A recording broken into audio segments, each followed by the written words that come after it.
With the only way is by God's power. What's the point? You know, we could have the law without God. You could have the law of God without God. You could have a system without God, but you can't have salvation without God. And we so much try to do it by systems and laws, and I'll do it by myself. But God is saying, don't you remember, Bethlehem, you can't do it without my presence. What did Messiah say? Apart from me, you can do nothing. In me, you can do everything.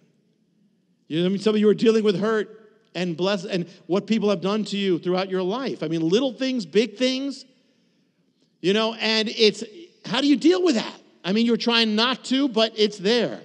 There's a movie I saw growing up about American tourists in Europe, and it was called If It's Tuesday, It Must Be Belgium.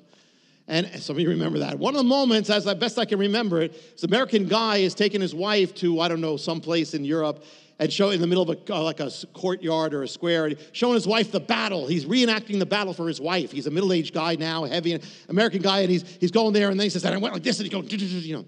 And across on the other side of the square is a middle-aged German guy with his wife, showing her the war that he did. And he's acting, he's going, and they meet in the middle, they're acting out, reliving World War II.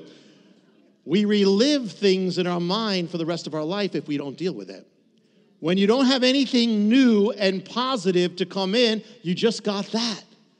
So if you have been dealing, you know, people did this and this and this, well, if you don't replace that, then you're going to have that. And that's why there are people who for their whole lives, they are victims because of what was done, but they're not replacing it. You have to replace it because it's toxic, it's poison. Otherwise, you're going to be defined by what people did to you. But you have to replace that. And you can say, well, some of you say, well, you know, I know I'm saved. Well, that's fine. That's theology. But it's got to become real in every part of your life. That you being saved and what God did for you, meaning how he blessed you, has to be applied to even those hurts, especially those things. Otherwise, it's going to hurt you for the rest of your life. Some of you were beaten. Some of you were abandoned. Some of you were abused. Some of you were rejected. Some of you were betrayed. But that cannot define your life. Especially when God, God, that was all there. Now God said, now I'm putting my presence into the midst of it. You know, Bethlehem was not a pretty sight. The manger was not pretty. It was an animal place. There was nothing pretty about that or the world. But God's presence was what changed it. So you may have a mess of a life, but God's presence will change it if you let his presence get into those places.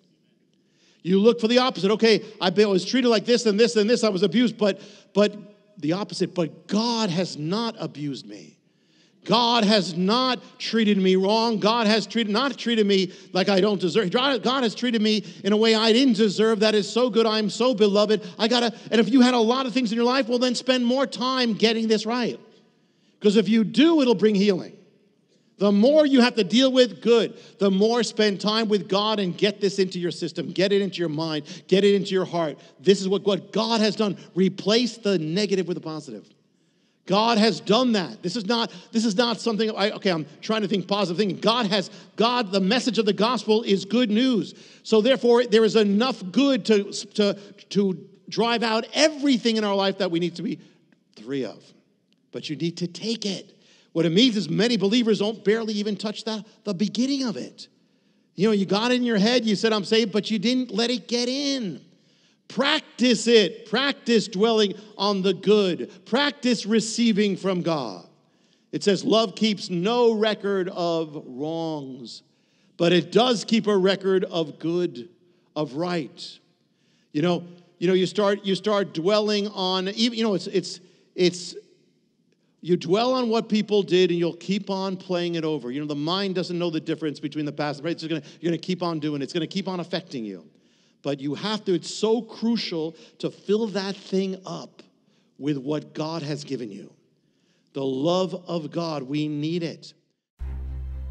To find out how you can receive more of Jonathan's teachings, to receive special free gifts, or get in touch, go to hopeoftheworld.org or call toll-free 1-800-YESHUA-1. That's hopeoftheworld.org or call 1-800-YESHUA-1.